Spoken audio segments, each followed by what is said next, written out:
McHenry. Fort McHenry is obviously a fort in the Baltimore Harbor to protect the city from attack. And in order for the British to go in and do to Baltimore what they did to D.C., they're first going to have to capture this garrison known as Fort McHenry. Fort McHenry. So again, for the British to be successful in their capture of the city of Baltimore, they're going to have to secure a protective garrison in Baltimore Harbor known as Fort McHenry. Okay? Yeah. Have we started? So this is the subtopic where Now we're going to the British assault on Baltimore and Fort McHenry. Yep. So we're on to our next subtopic, which is the British assault on Baltimore and Fort McHenry. I'm going to sharpen this pencil quick. Okay, you're good.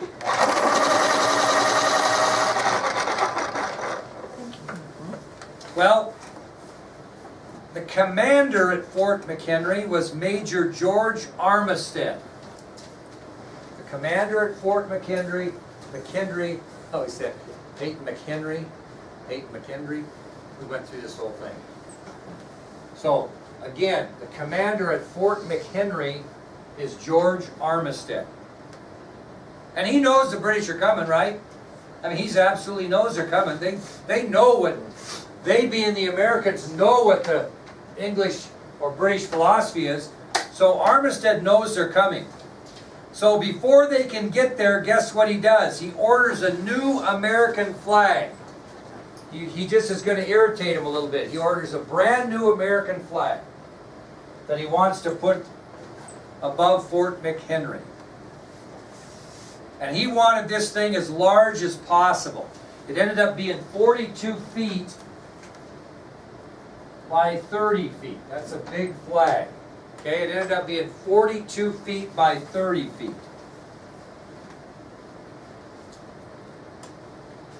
And the reason he wanted this new flag to be hung up is he knew they were coming, and it was simply going to be a sign of defiance. Come get us. Okay, here we are. We got a great big American flag to show you that we're not succumbing to your nonsense. Come get us. So Armistead basically just orders this 42 by 30 foot flag to fly over Fort McHenry as a symbol of defiance as the British are coming. Is this the war where they yell the British is coming? No, that was the Revolutionary. Oh, That actually is false. They would have never yelled that because everybody was British at that Oh, so time. they Yeah. So is this the flag that starts being passed? Yeah, it is. We're going to get to that. So, he orders this new flag. It's 42 by 30 feet, and he knows they're coming. He knows they're going to be attacking the fort, and he simply put that up to be an act of defiance by the Americans against the British. So, here we go. On September 12th of 1814, on September 12th of 1814, these British warships approach the ports of Baltimore, and their target is Fort McHenry. So, on September 12th of 1814, British warships approach the ports of Baltimore. In their crosshairs is Fort McHenry. Now, they had 8 warships at their disposal, which are ships of war. They have a lot of ships, but you don't have a lot of battleships. They had 8 total in their entire arsenal in England. They had 8. They sent 5 to Baltimore. 5 of the 8 to Baltimore. They only had 8 in their entire arsenal to protect everything around the world. They had 8 warships. They sent 5 of the 8 to Fort McHenry to show the seriousness they had to take that city. 5 of the 8 warships to their disposal they sent to Baltimore and Fort McHenry. Yep. How much bigger was the warship? Huge. It had a lot more cannons and all kinds of things. Great big difference. Now, this is kind of interesting. On one of those 5 ships was an American lawyer, and his name was Francis Scott Key. On one of the British warships coming into Baltimore Harbor was an American lawyer. American. by the name of Francis Scott Key. Why in the world would he be on a British boat? Who's the press? No, good guess.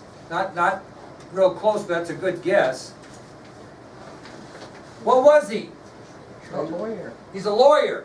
So if he's on that boat, he's probably on that boat because someone that he represents or a client is in trouble with the British and he's there trying to get him off the hook, wouldn't you think?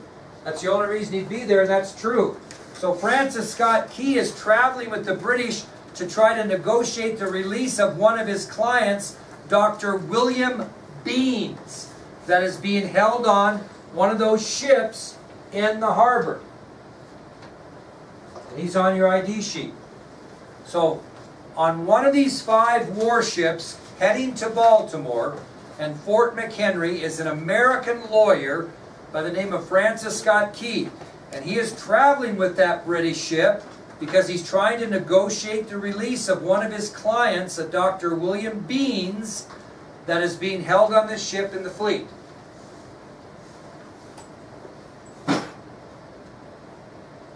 Now, the British commander on the ship that he's on is a British commander by the name of Robert Ross. And what he's trying to do is convince Robert Ross that his client is innocent. And how would he do that? He would provide evidence, right, and testimony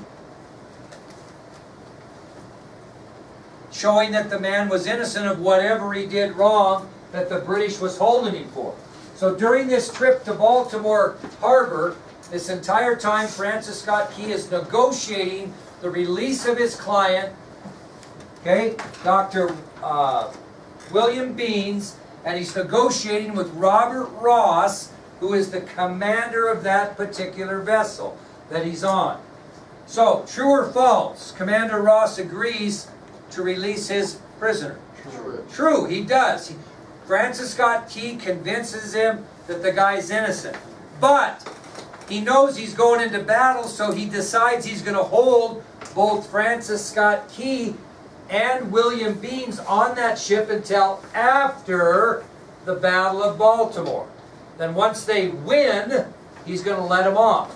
That was Robert Ross's plan. Okay, I get it. Your client probably is innocent, but we're not going to let you off the ship right now because we're about to get ourselves in the middle of what?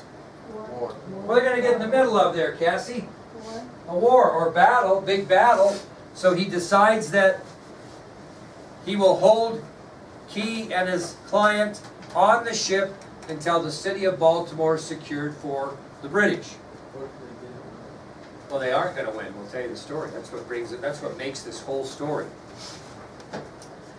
Now, what the British are going to do at Baltimore is they're just going to have a major naval assault against Fort McHenry. They're just going to have a naval assault. They're going to bomb them and bomb them and bomb them until Fort McHenry does what?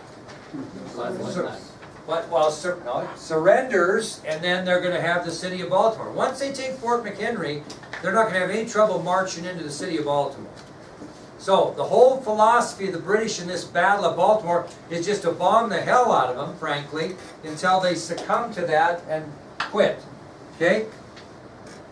Now, the cannonballs that are going to be fired from these British warships have a range of just under 2 miles. 2 miles. Just under 2 miles. So these British warships have cannons on them. When they fire a cannonball, that cannonball is going to have a range of just a little less than 2 miles. Okay? Now, Fort McHenry has some French naval cannons, 56 of them, matter of fact, but their range is only about 1.5 miles. Okay?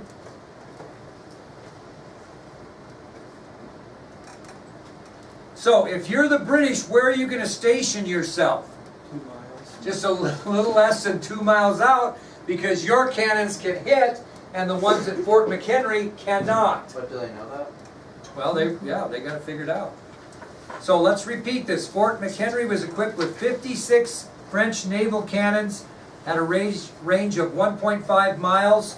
Because of the difference in range abilities, the British vessels are going to station themselves just short of 2 miles from the fort, and the distance will be just out of range from the American cannons that are firing from Fort McHenry.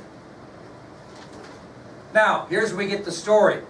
The ship that Francis Scott Key is on happens to be the front ship in the battle. Closest one to Fort McHenry. Okay?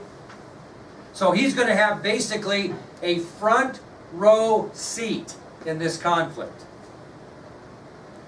So I want to go back and reemphasize a couple of things here. First of all, cannons from these British warships have a range of just under 2 miles. Fort McHenry is equipped with 56 French naval cannons with a range of 1.5 miles. So the British are going to take their fleet out a little less than 2 miles so that the American cannons cannot hit them, whereas they can hit the How Americans. do they know the range? Well, they have people figure that out. Range finder. Yeah, well, I never rangefinder. Now, the British ship that Francis Scott Key is aboard is one that happens just to be in the front of the battle. So he's going to have a front row seat of this Battle of Baltimore, or the battle of to take Fort McHenry, right up front. And tomorrow we're going to tell you what happens during that assault that leads to Francis Scott Key writing what? The Star Spangled Banner. Very good. Oh, so he's It is.